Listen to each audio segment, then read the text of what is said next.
If you had shown me a quantum stock in 2023 trading under $1 and then told me that within a relatively short stretch it would become the kind of chart that makes grown adults talk like prophets and fools, at the same time, I would not have asked you one question first. I would not have asked whether the gain was possible. I would have asked whether the preparation was real. That is the distinction that matters.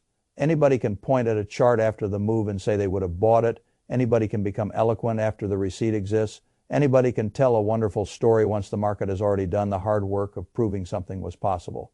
That is why I like what I call the woodshed test. A man can walk onto a stage with a guitar and impress people for a moment. But if he has really lived with the instrument, if he has practiced in private, if he has spent years in the woodshed when nobody was watching, the performance carries a different quality. It carries evidence of preparation. The result is not merely luck dressed up as talent. The result has roots.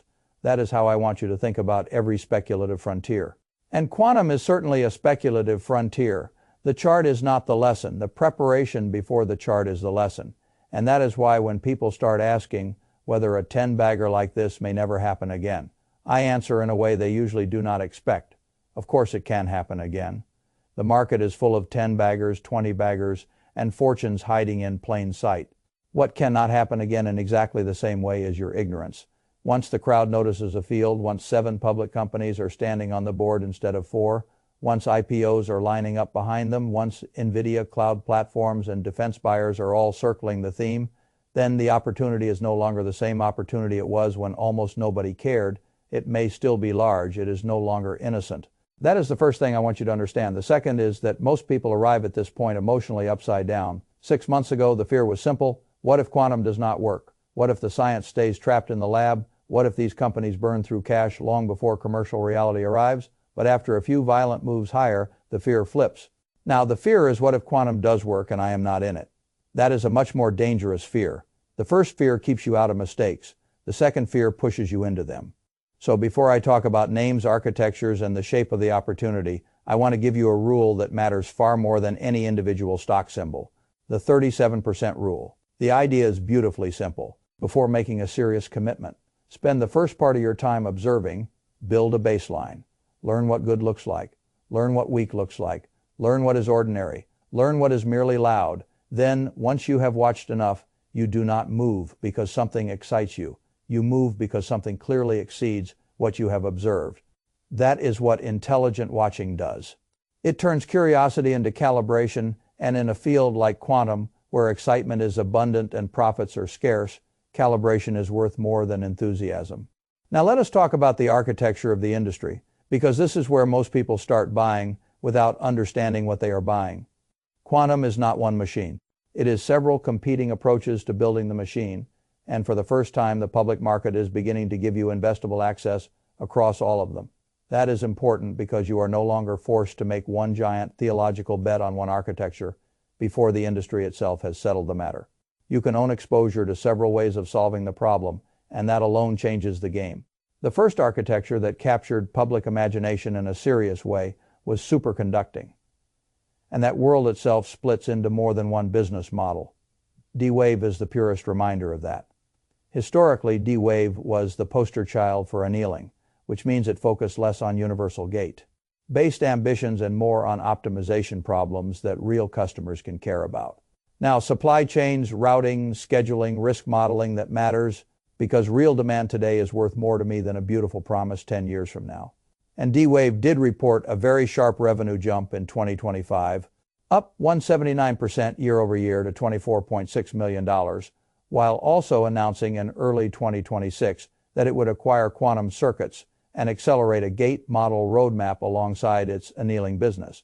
Faysite Fayturn 380817 search 2, Fayturn 380817 search 0, Fayturn 380817 search 5 Fay. What do I take from that?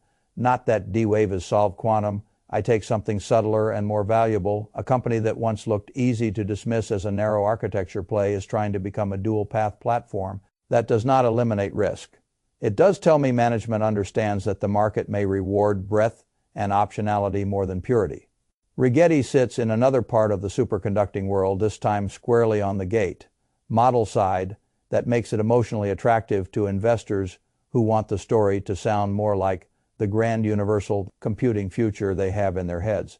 But this is where discipline matters, because the romantic story and the cash reality are rarely the same thing. Rigetti may have a legitimate technical path, but the business remains cash, hungry, and sensitive to customer timing, execution, and competitive distance from much larger hardware ecosystems. I do not mock that. I simply refuse to let a good narrative replace hard arithmetic. Then there is IonQ, and here we reach trapped. Ion architecture, which many people in the field continue to respect for its precision. I will say something plain. IonQ is not cheap, it is not simple, and it is no longer obscure. But obscurity was never the standard. Progress is. IonQ's recent behavior tells you what management believes the prize really is. It is not just building better qubits. It is building a vertically integrated quantum platform with real manufacturing muscle behind it. That is why the company agreed this year to buy Skywater in a deal valued around $1.8 billion. If that closes, IonQ will pull trusted-us foundry capacity much closer to the center of its strategy, particularly for government and defense work that does not make the stock safe. It does tell me the company is trying to turn itself from a laboratory symbol into an industrial system. Faysite, Fayturn 380817, search 1, Fayturn 380817, search 6, Fayturn 458351. News 43 Fay, pay attention when a frontier company starts buying manufacturing instead of only selling dreams.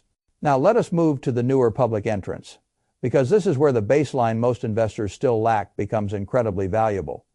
Inflection matters because it brought neutral atom architecture into the public market, and because it did so with a business mix that is slightly more mature than many people realize. Inflection is not just telling you a story about someday. It has quantum computing, quantum sensing, space and defense links, and it went public in February 2026. The company has also been active with NVIDIA, linked announcements around quantum accelerated workflows, and reported about $32.5 million in 2025 revenue. That is still tiny in the grand scheme of markets. But in quantum land, tiny with real customers and strategic positioning is not the same thing as tiny with nothing but a slide deck. Faysite, Fayturn 143,665, search 6, Fayturn 458,351, search 1, Fayturn 458,351, search 2, Fayturn 458,351, search 6A. What I like about neutral atom as an investable idea is not that I know it will win. I like that the architecture broadens the game. The more architectures enter the public market, the less this becomes a single roulette wheel, and the more it becomes a portfolio problem. Xanadu is perhaps even more interesting for a different reason. People see photonic quantum computing and think they are buying one more hardware dream. That is not the whole picture. Xanadu gives you photonics. Yes, but it also gives you Penylane, the software framework that has become one of the most widely used development layers in the quantum ecosystem. Xanadu became public in March 2026. And in its own April results it said Penylane had reached about 160,000 average monthly downloads, up 161% from the prior year. That matters because software adoption can become a toll road even if hardware leadership remains unsettled. A platform that helps developers work across architectures has a very different risk profile from a pure hardware company that must win the architecture war outright. Faysite, Fayturn 143,665, search 1, Fayturn 143,665, search 16, Fayturn 380817, search 4, Fayturn 380817, search 9, Fay. That is exactly the kind of layer I respect. Let's put it is guaranteed because it can win in more than one future. Horizon Quantum belongs in the same conversation for a related reason. It came public through a SPAC in March 2026 and is building hardware-agnostic quantum software infrastructure. That phrase sounds dull, which is one reason I like it. Dull phrases often hide useful economics, middleware, tooling, orchestration, and development environments are not glamorous. But in a world where several hardware architectures are still competing, the layer that helps people build across them may end up being worth much more than headline. Chasing investors think Fayturn 458,351, search 0, Fayturn 458,351, search 4, Fay. Now, all of this would already be enough to create a very different public market than the one investors were looking at in 2023. But the pipeline matters too because it changes the scarcity value of public exposure. Quantinuum has now confidentially filed for a U.S. IPO. That is real. Honeywell announced it. Reuters confirmed it, And the filing dates back to February. That means one of the strongest full-stack names in the sector is moving closer to the public market. Baron S. has also noted that 2026 has already brought SPAC listings for Inflection, Horizon, and Xanadu, while more are lining up when the public universe broadens this way. The game changes. You are no longer trying to squeeze all hopes for the sector through 3 or 4 tickers that lowers some scarcity premium. But it also gives you more ways to express a view intelligently. Facite Fayturn 143,665 news, 30 Fayturn 143,665 news, 31 Fayturn 458,351 news, 40 Fay. That is the central shift. 6 months ago, many investors had only a few pure play doors into quantum. Today, the hallway has many more doors, and that means the correct response is not to rush faster. It is to rank better. Now, let me tell you where I think a lot of people go wrong with ranking. They focus on which company is the coolest. I prefer a harsher set of questions. Which company has real revenue today? Which company has a real installed base or real users today? Which company has strategic partners whose names actually mean something? Which company has an architecture that solves a real problem rather than merely a future problem? Which company has enough financing to survive? Which company is trying to become a platform rather than a single product? And which company might win even if the architecture race takes longer than the crowd wants it to take? If you ask those questions, you stop sounding like a fan and start sounding like an owner. That is how capital should think. Now, none of what I have said means you should plunge into every ticker with a quantum label. In fact, one of the most useful things you can do is develop the courage to say, this is early, this is exciting, and I still do not need to own it today. That is wisdom. The market punishes people who think every interesting thing must immediately become a position. Some of the names in this space are genuine candidates for long-term relevance. Some are lottery tickets. Some are value traps wrapped in advanced vocabulary. Some may eventually become acquisition targets rather than standalone winners.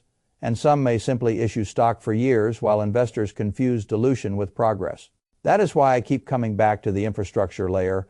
Amazon, Microsoft, NVIDIA, the cloud platforms and software stacks that host, accelerate, root, and monetize quantum access, regardless of which pure play name wins the public imagination in any given year. That is not the sexiest way to invest in a revolution. It is often the soundest. Amazon Web Services already host multiple quantum hardware providers on Break It. Microsoft Azure Quantum does the same across several systems. NVIDIA has become increasingly central to the conversation, not because it is a quantum company, but because it is building the software, simulation, and AI infrastructure around the research and development process itself. NVIDIA has even launched open models aimed at speeding the path toward useful quantum computing. The point is simple. In every technological rush, there are the prospectors and there are the toll collectors. Toll collectors usually sleep better. Facite Fayturn 458,351 search 9 Fayturn 23 file 0 Fay. Now let us come back to something the source material gets very right, and that is position sizing. If I had $100 to allocate across quantum exposure today, I would not treat every dollar the same. I would still anchor the majority in infrastructure. Why? Because those companies already generate real cash flow and do not need the quantum dream to survive. They may benefit massively if the dream matures, but they are not dependent on it. Then I would allocate a meaningful but smaller share to the builders, the companies whose whole identity is quantum and whose upside is largest if commercialization accelerates. Then, only then, I would allow a final sliver for the true dreamers, the penny names, the architecture bets, the software upstarts, the security adjacent names, or whichever corner of the market offers the most asymmetry and the most danger. That is how a grown-up speculates. He does not take a wild sector and then make it welder through position size. He takes a wild sector and tames it through structure. That is portfolio construction. And before you accuse me of being too conservative, understand this: conservatism in position sizing is often what allows you to stay in the game long enough to enjoy the upside. The person who doubles his money slowly but repeatedly will still be alive to invest tomorrow. The person who goes all in on a frontier stock because he was afraid of missing out often becomes an involuntary philosopher about risk by the end of the cycle. I prefer to remain a voluntary one. Now, I want to end where the real emotional decision sits, because that is where most people actually lose. The question is not whether quantum is exciting. The question is not whether another enormous winner can emerge. Of course it can. The question is whether the decision you are about to make is calibrated or emotional, Have you actually done the watching phase? Do you understand the four architectures? Do you know which companies have real revenue and which are still mostly promises? Do you understand why software and infrastructure may end up capturing more value than hardware dreamers expect? Do you know why a recent pullback might create a better entry for some names but not for all of them? And do you know the difference between buying because you have a framework and buying because you are haunted by a chart you missed 3 years ago? That last feeling is the one I worry about, because the fear that stops a man from buying at $1 is often the same fear that pushes him to buy at $20. It is still fear. It just changed costumes. That is why the 37% rule matters so much. Observe, rank, then move. Not because the crowd got loud, because something in your framework beat the rest. That is the way I would treat quantum today. Not as a religion, not as a joke, not as a casino, as an emerging field that now has enough public market breadth to justify real observation, selective ownership, and disciplined sizing. That is a very different thing from hype. And if you can keep that difference clear in your mind, then whether the next 10 bagger appears in a neutral atom company, a photonic software platform, a trapped ion industrial stack, or in an infrastructure toll collector surrounding them all, you will not need to be the person who says, I would have bought it. You may actually be the person who was prepared when the market finally offered it.